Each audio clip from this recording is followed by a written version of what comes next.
We were just on the phone with Nick Underhill, New Orleans Football, and we had a couple of roster moves. Maybe Isaiah Foskey, maybe that's surprising just because he was a second-round pick in 2023. He has not given you anything. And I'm not picking on the guy. I don't know the guy. He was a good player at Notre Dame. Didn't turn out to be a good player in the NFL. He gave you nothing on defense. He gave you nothing on special teams. And a lot of times a guy like this continues to get chances because he was a second-round pick. So, honestly, good on the Saints for saying, you know what, we got other players that can help us at that position.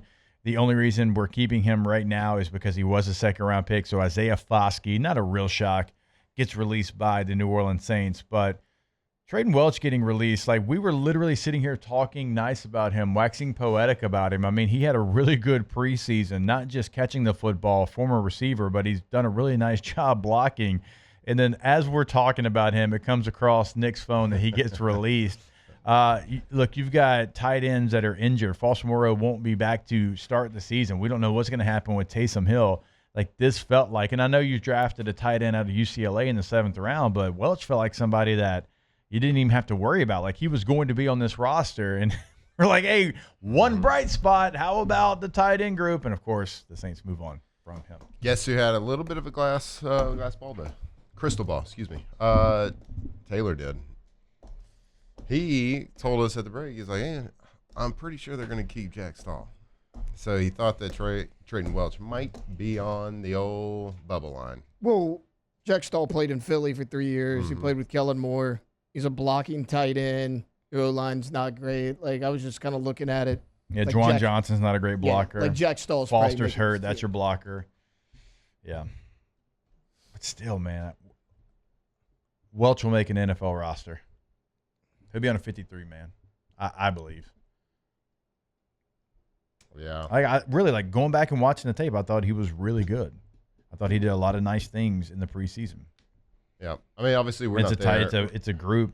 I mean, it's a group that really needed some help, too. So. Yeah, we're not there day in, day out watching practice film, watching the All-11 or anything like that. But, like, in a preseason run of just 3 games, which is what the average fan gets to watch, is the 3 games that are on television, is not a lot of bright spots. But Trayden Welch made some good plays. Yeah. And he was one guy you're like, all right, this guy can play. We got somebody. And we've talked about it multiple times after these preseason games coming in on Monday, talking about the tight end position looked pretty good yesterday. Yeah. They made some plays. They were where they needed to be. Made some really good catches. Yeah, and then you caught one of them.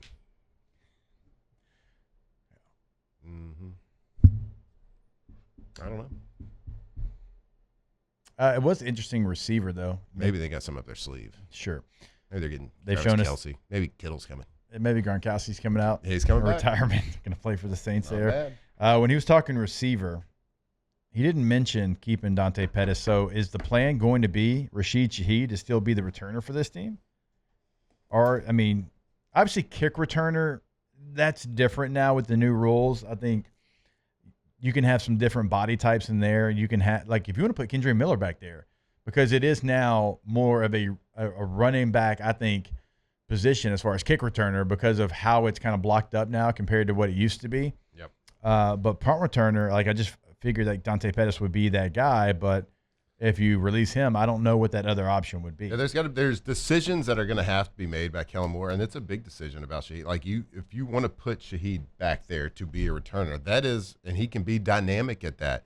And when you're a team that has the 32nd ranked roster from top to bottom in the NFL, and you're going to be fighting for every single chance and opportunity to win a game all season long, a return here or there can make a difference. And for a team that's not going to threaten to go to the playoffs or make a Super Bowl run, like that can make a big difference on your team, is to be dynamic in that phase.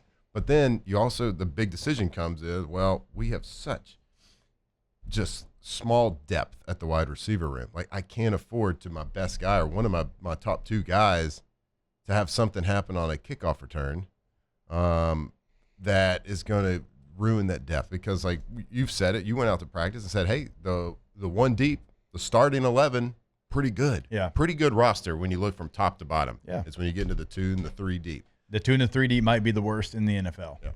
The first group, you could put somewhere in the high teens, I think.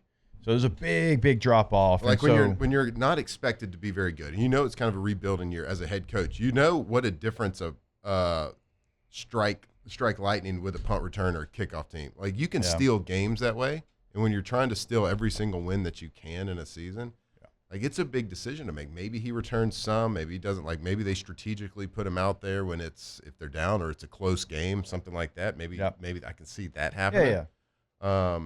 But man, especially with two young quarterbacks where you're trying to figure out what you got at that position, just like Nick was saying, like I would expect them to bring in an offensive lineman. Just like even if you had to trade for a tackle, like he can justify that in his own mind because at least you're protecting your investment in your quarterback development. That's an investment into that. So